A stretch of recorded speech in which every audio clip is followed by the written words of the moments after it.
Hari Om. 40 samskaras. Samskaraha. Now, samskritam means what? Kritam means done. Samyak kritam, samskritam. That which is done, perfected. That means there is no more modification needed. Once it has reached that best stage, there is no more anything to make to better it. Right? So, perfect means there is nothing else to modify in that. So, Sanskritam is a perfected language. That's why it's called Sanskritam. Samyak kritam. Samskara means that which has to be properly done, following rules. Murayaga seyyappadum velai, that we say in Tamil. Say in a day, what all we do, we brush, we take a bath, we do puja, we cook, we go to office, all this orderly. Now we don't do the prayers first, we don't cook then, and then, it's not in a disordered way, right? So when we say something, we are telling in an orderly way. That is how it's done, in an order. That is samskara. It's generally, basically, a purification ritual. That's what it is. It is kru dhatu sam upasarga purvam, samskara. These are divided into smarta karmas and shrauta karmas. Smarta karmas are karmas that are told in the smriti uktam. So, smarta karmas. Shrauta karmas are shruti. Shruti is Vedas, Veda karma. So, smarta karmas are 14 and shrauta karmas are 26, hence the 40 samskaras. Now, smarta karmas, when I list them, we'll know from the names itself, we know, we are very familiar with it already. Garbhadhanam, Pumsavanam, Seemantam, Jatakarma, Namakaranam, Annaprashnam, Chaulam, Upanayanam, Prajapatyam, Saumyam, Agneyam, Vaishwadevam, Snanam, Vivaham. Garbhadhanam is it is a ceremony performed at the time of conception. And then Pumsavana. In those days, we are all aware of these terms. I'm just giving a one-line explanation. Generally, in those days, they seek a male child to be born. Not because they don't want girl child, nothing like that. Because when a male child is born, it avoids the father of the child to go to a lokam called Puttuloka. So that's why they want to beget a male child. So Pumsavana, Pullinga we say, right? Pumsavana, that's why it's called Pumsavana. The chances to have a male child, that's all. Then Seemantam. Seemantam means the partition of your hair, right, in the middle. Generally, women should take partition of hair in the middle. That is where Lakshmi is there. That's why we keep kumkum there after we get married. Seemantam is done there. That parting of hair ceremony, it is called. Seeking safe delivery, because all those are connected to the garbha, I think. Then Jata Karma. Jata Karma is usually when the umbilical cord is cut.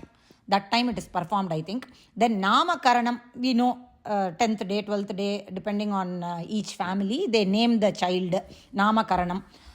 Then Annaprashnam. After 6 months, the baby is given solid food for the first time. When solid food is given for the first time, they do a ceremony called Annaprashnam. They do that. Then Chaulam. Chaulam is generally, that first shaving of the hair after 1 year. It depends from family to family. Again, depending on their customs and traditions, they shave the hair in their Kula Devata temple and all that. Upanayanam is done. Upanayanam is that sacred thread ceremony. It is an important ceremony because it is the beginning. It is an initiation of the boy into Vidyarambham. From there only he is given the authority to learn Vedas. It is like a license that I can learn Vedas from now on. So he can start. So Upanayanam is a very, very important thing. People think that once we spend a lot of money and do it in a grand way, that ceremony is over, that milestone is over. But it is actually a beginning stage. That's why that ceremony is performed. And only after Upanayanam, the boy can study Vedas. So whoever gets Upanayanam only has the authority to study the Vedas. I hope it's understood clear here. That's what the Shastras say. I am telling whatever they told me only. The Shastra says whoever gets Upanayanam. So Kshatriya gets Upanayanam, Vaishya gets Upanayanam, and Brahmanas get Upanayanam. only they can read the Vedas. So who is getting Upanayanam, who wears the sacred thread, only can read the Vedas, says the Shastras, not me.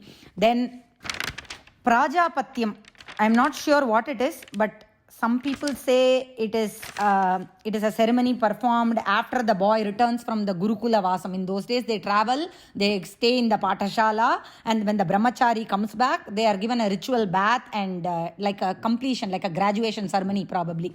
So that is done. And some of them believe that Prajapatyam is a pariharam, where 3 days they are fasting in the morning, 3 days they fast in the night, or 3 days full day they fast, and sometimes they go only on fruits. It's a pariharam. I don't know for what that pariharam is. Agneyam, I am not sure. Then Vaishwadevam, we have already seen that.